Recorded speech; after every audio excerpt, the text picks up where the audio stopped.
आज हम लोग अनुपात और समानुपात पर आधारित कंपटीशन के प्रश्न करने वाले हैं। देखिए पहला प्रश्न क्या है, यदि x-1 अनुपाते 5 समानुपाते 8 अनुपाते 20 है तो x का मान क्या होगा।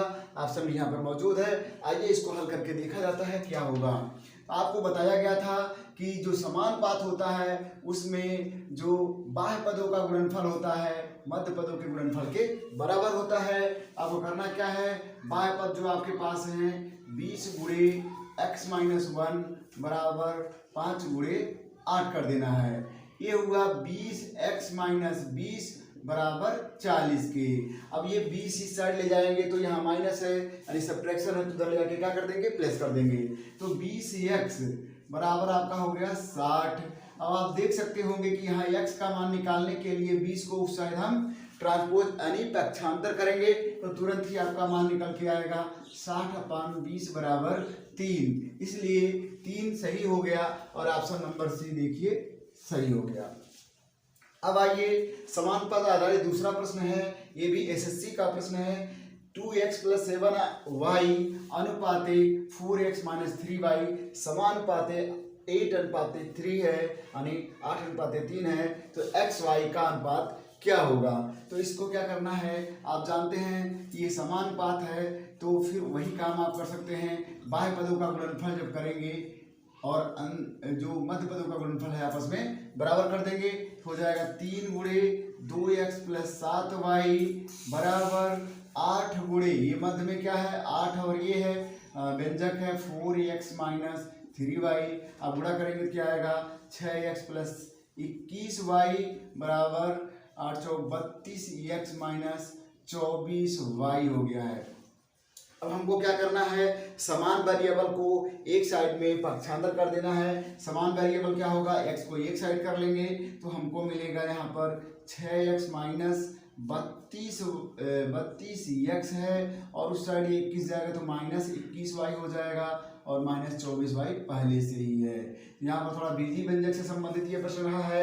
अब 6x में से 32x आप माइनस करो यानी सब्ट्रैक्ट कर दोगे तो वापस 32 में से ही 6 माइनस करना पड़ेगा, तो कितना आ जाएगा 26 माइनस में आएगा 26x बराबर यहाँ माइनस में ही आने वाला है यानी नेगेटिव -21 और 24 को ऐड कर दीजिए तो 4 1 5 हो गया और 2 2 4 हो गया, 45y हो गया। अब क्या करना है आपको, x/y करना है तो y को इधर लाएंगे तो हो जाएगा x/y और ये जो नंबर है ये जो 26 है उसको उस साइड पक्षांतर करेंगे तो हो जाएगा -45/26 में माइनस रहेगा। अब नेगेटिव साइन दोनों कट जाएगा और ये नंबर देखिए ये किसी नंबर से नहीं कटने वाले हैं तो यही अनुपात उत्तर हो जाएगा 45:26। ये क्या हो जाएगा, आंसर हो जाएगा। इस तरह से ये प्रश्न बहुत ही आसानी से हम कर सकते हैं। आइए यहाँ पर देखिए अनुपात का दूसरा प्रश्न है, a का 20% बराबर 20 का 30% बराबर c का 1/6 है तो a अनुपाते b अनुपाते c क्या होगा। एसएससी का प्रश्न ये भी है।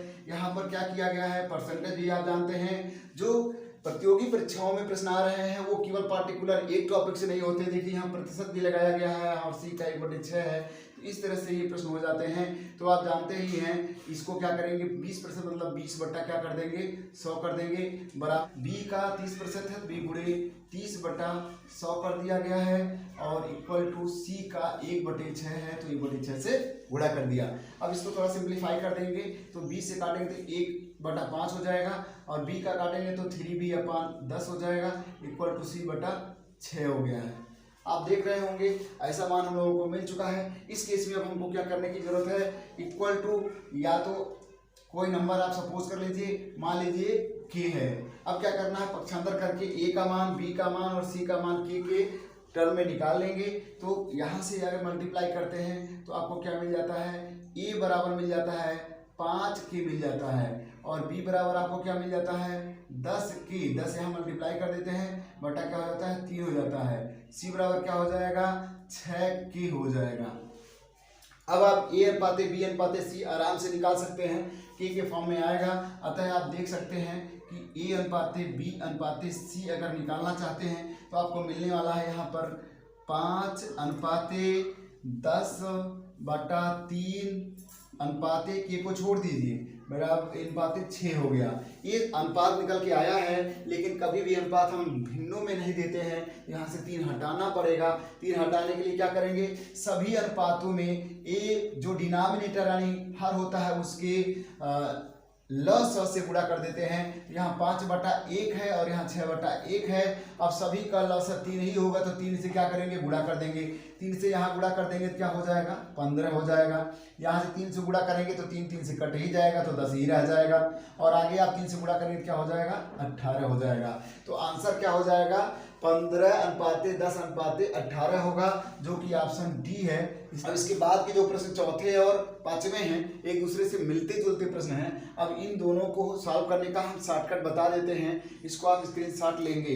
तो बच्चों, जब आपको हम चौथे प्रश्न की बात कर रहे हैं तो बहुत ही आसान होगा। पांचवा प्रश्न भी मिलता जुलता है, साधारणतः ऐसा प्रश्न बहुत ही पूछा जा रहा है। आपको बताया गया है A/B बराबर है 2/3, और उसके आगे बताया गया है B/C बराबर है B/C बराबर यहाँ पर है B/C का मान 5/8 है। जब इस तरह के प्रश्न आते हैं तो आपको बस यही देखना है इसमें रिपीट क्या कर रहा है, यानी 2 बार क्या आया है। तो इसमें 2 बार क्या आया है, बीच में 2 बार आया हुआ है। बीच में क्या है, 2 बार आया हुआ है। तो बी वाला जो इसमें अनुपात है बदल करके मल्टीप्लाई कर देंगे। तो बी वाला अनुपात क्या है, यहाँ पर ये देखिए 3 और 5 है। इसमें लास्ट वाला है और इसमें पहले वाला है। अब करना क्या है, जब आपको A/B/C निकालना है तो जल्दी से क्या करना है, इस B का मान इसमें गुणा कर दीजिए और इस B का जो अनुपात है इसमें गुणा कर दीजिए। तो आप क्या करने वाले हैं, 5 का इस अनुपात में गुणा करने वाले हैं। तो 5 दूना 10 हो गया और 5 तिहाई 15 हो गया है। और ये ऊपर वाला जो संख्या है उसको नीचे वाले अनुपात में गुणा कर दीजिए, तो हो जाएगा 3×5 15, वो तो वही रहेगा, बाकी 3×8 24 हो जाएगा। तो आपका आंसर क्या मिल जाएगा, 10:15:24 होगा। ठीक इसी प्रकार से आप पांचवा प्रश्न भी हल कर लेंगे, और हल करके आंसर को कमेंट बॉक्स में जरूर लिखिएगा। और ये वीडियो जो है पसंद आया होगा तो दोस्तों को शेयर